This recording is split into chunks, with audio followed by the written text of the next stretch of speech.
guys, welcome to another episode of What Matters Matters, where we give you updates on the latest gist around the world, where we up on every trending gist around the world and talk about it. On today's episode, we are going to be talking about something crucial.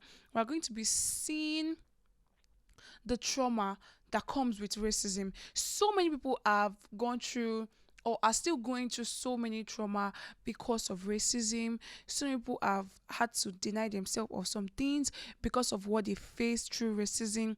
So many people are going through pain. So many people are not happy that they are this particular color. So many people feel sad because this is their color and how other people treat them about it. Now let's watch the videos of how people tell their stories of the trauma they've come across because of racism. Just because you don't personally see or witness the racism towards Indigenous people in Canada does not mean that it doesn't exist. I work as a music workshop facilitator, and sometimes it brings me to multiple schools across Ontario. And this time I was at Dennis Franklin Camardi High School in Thunder Bay, Ontario. Now, I was there for the morning announcements, and I was listening, taking in what they were saying. And what they were saying on the announcements was so wild and disheartening and sad. Principal made an announcement saying that if students were walking around at lunchtime to make sure to keep their phone camera on and recording to catch people who are throwing drinks, slushies, and food at these First Nations students from fly-in communities. I was just so disheartened and upset and sad that other students from predominantly white schools were doing this. How awful to treat people like second-class citizens and be assaulting Indigenous students who are coming to your city to finish school and to learn and to get an education for their future.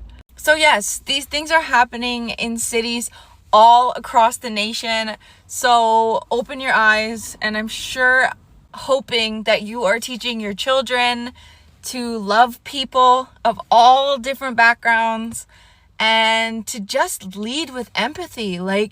Truly disheartening and sad.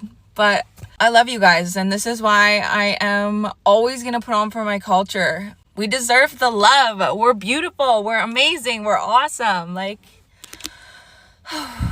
Thanks for listening.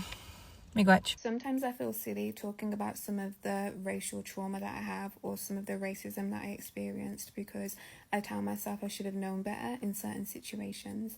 And I spoke about this with some of the women in my sisterhood, Love Them Down, about that shame that sometimes I feel around speaking on things because I feel like as a woman now in my 30s, I should be able to I should have known certain things were going to happen, or I should have dealt with certain situations in a better way. I was telling the ladies that I experienced a don't touch my hair moment where someone, like an acquaintance, put their hand in my head and made some comments that were very uncomfortable for me, and I had a delayed response to it. I've dealt with people, strangers, putting their hands in my head, people who don't know me like that, putting their hands in my head and having to set those boundaries and saying, don't touch my hair. Very comfortable with doing that. I've never had to experience it from somebody who was a friend, an acquaintance, someone who had intimate access to me. I'm vocal on those things. So it was a shock to my nervous system when that happened to me and the conversation that followed. Put race to the side for a moment. I was not someone raised with boundaries. I was not someone who was raised in a home feeling safe. So I've had to find safety and create my own idea of what safety looks like in my mid to late 20s. So although I'm here right now and people sometimes come on my page and they're like, oh my god, you're so wise, right?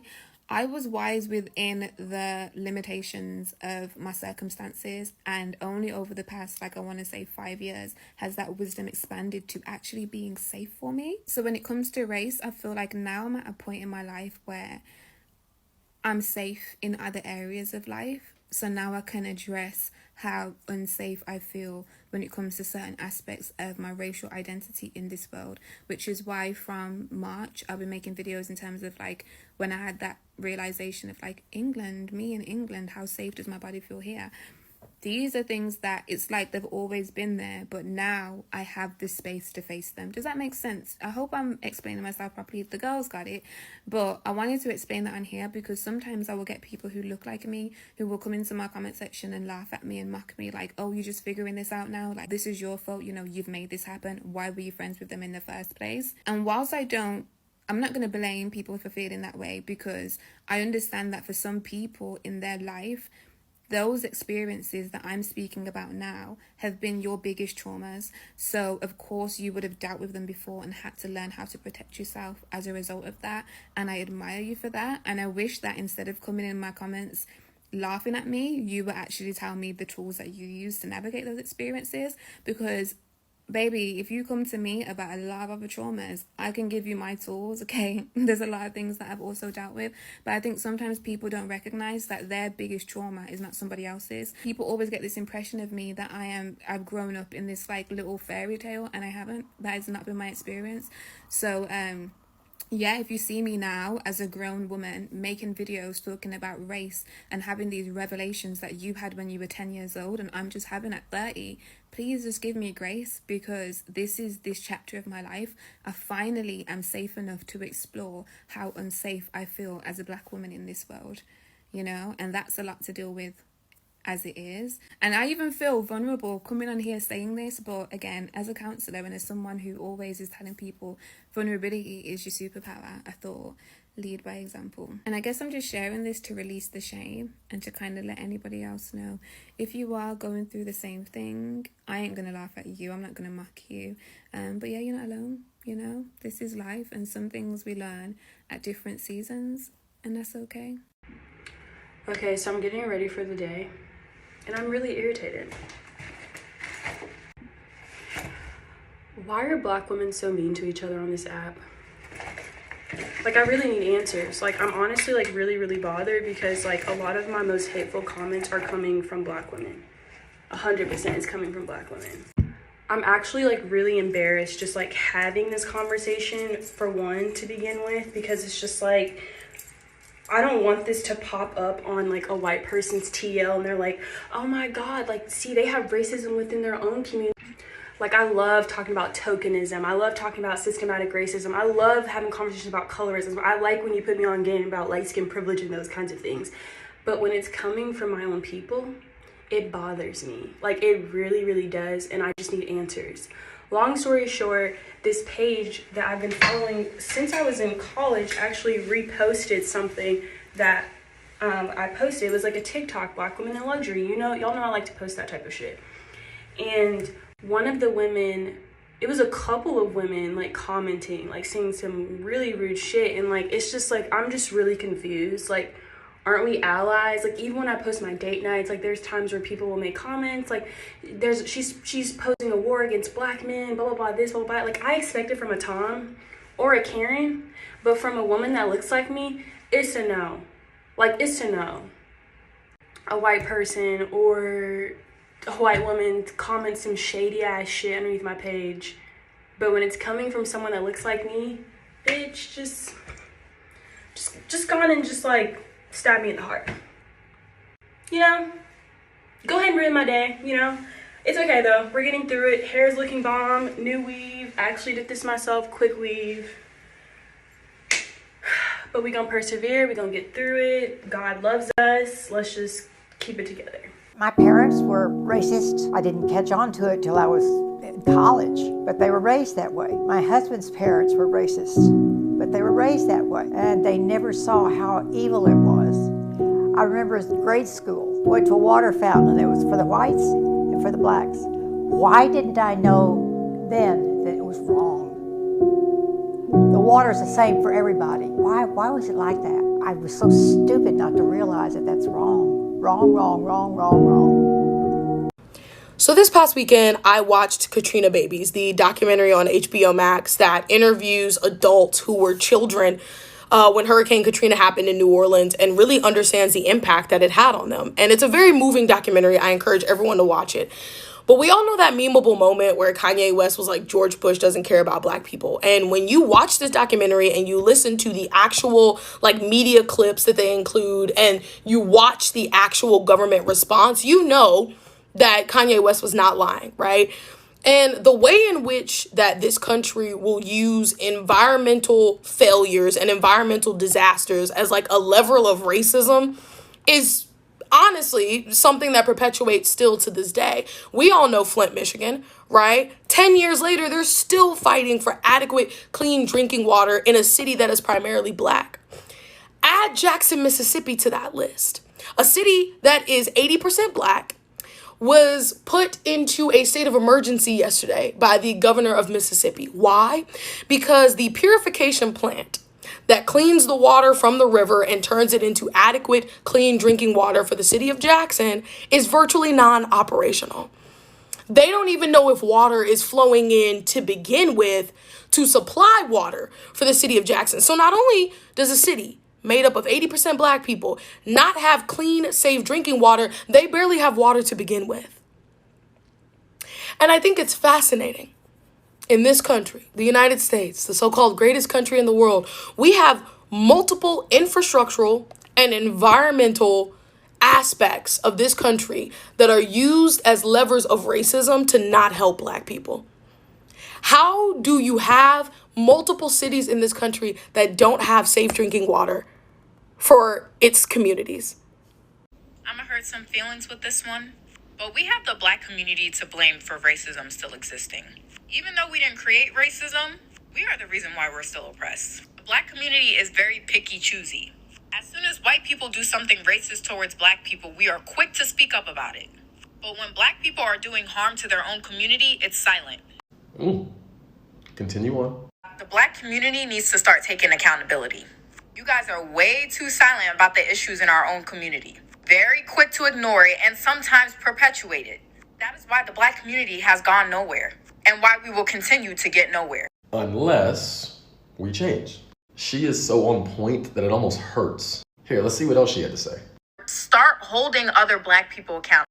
That is what needs to happen. You've heard me say it 10,000 times, accountability. That is one of the keys to us getting where we actually want to be. If we truly focus more on personal accountability, there will be less crime committed. There will be less people having children with people they should not be having children with, which means more two-parent households, which leads to better children being raised, who are then committing less crime, caring about their grades more, making more money, creating new businesses, and more. But even accountability within the black community from the business aspect as well. I've had, like, for example, going to my gym, this black guy comes up to me. They're selling sea moss. They don't have a business yet. I asked them if they have a website. They were like, no. I was like, okay, cool, no worries. I didn't really want to buy it, but I was like, you know what? I'm going to support a black business. They're out hustling. He's trying. I'll buy some. I said, okay, bring it to the gym tomorrow. I'll buy it from you tomorrow. It's been 3 months. Haven't heard from the guy. I've seen him and her at the gym. They said nothing to me. They need to take accountability for that. And we need to take accountability for the areas that we're lacking in. And once we truly adopt and foster a mindset of accountability, it will drastically change our lives and the way we do things. We got a lot of work to do, but we can get there. Sometimes I wish that women that look like myself, black women, would not be so mean and so judgmental to other black women, right? I love a friendly, nice, sweet, kind, loving black woman, okay?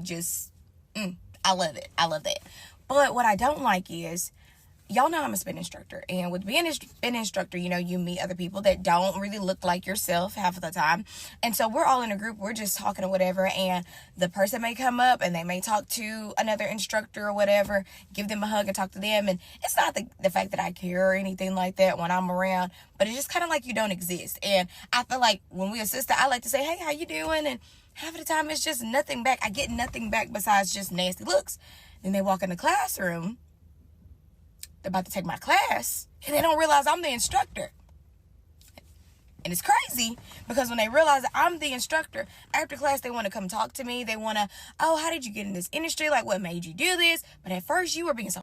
And, you know, while I'm on this topic, when I think about it, while working in finance, especially when it comes down to women, and I'm just going to say all women, but especially women that look like myself, black women, would be so nasty to me in those spaces. And I'm not talking about banking or anything. I'm talking more in the lines of like wealth management, okay? So when they come in or when they would say little stuff to me, it was always negative to me, or it was always like I didn't matter, and they would want to talk to the white person or the white male or the white girl, but they would ignore me and act like I don't exist, or they would give me the nastiest, tooted up, booted up faces like I did something, like I peed in their Cheerios that morning, like they knew me personally. I don't get it, and I didn't get it, and I didn't try to figure out why you were so nasty and so mean, then half of the time I would realize and find out we had a lot in common, or they would be my sorority sister. And they would look at me so nasty and treat me so bad. And you know what? That's why I always say you treat people the way you want to be treated. Because you don't know who people are. So why would you do that? One of the videos you guys just watched, you saw that this lady was saying racism affects anything and anyone. Like, racism can do so much to people. We don't understand the kind of pain it brings to people, or it makes people feel less of themselves. It makes people really, really sad. It makes people like don't do what they want to do because they feel like if they do this thing, they will be criticized because of their color. And the trauma has made things so difficult for them, like crying, sadness, depression, and people don't know the pain this trauma causes to them. Like, it spoils a lot of things for the people because there is not supposed to be any form of racism at all, irrespective of your color. We should try our best not to tell people this particular thing because of their color. It causes so much. Some people have experienced this, and some people are even experiencing it right now. And if you have had any trauma due to racism, you can drop it in the comment section for people that are experiencing it right now, to see how they would overcome it, because I know that you will surely overcome it if you are going through any trauma caused by racism. So the videos also talked about people that were expressing themselves and trying to understand why black people hate on black. Like, why do you hate on your color? Why do you hate on somebody that's the same color? Like, people are trying to fight against people that are the same color with them, when generally we are trying to face racism. What would you hate on? Like, the world is already against them, so why are you not against each other? I mean, the ladies were saying they still don't understand why black hates on black, and also the trauma that comes with it, like we watched in the video. Racism is wrong in all form. Racism is wrong, and if you are going through any experience, if you've had any experience of racism or how it's affected you, the trauma, you can drop it in the comment section. And also, you can drop how you overcame it, how you had to deal with the trauma that came with the racism, that came with what you faced, because someone might be in the comment section that might be going through that same thing and might need to get over it, and your comments might help. Drop it in the comment section, and do not forget to like, share, and subscribe. See you guys on the next episode.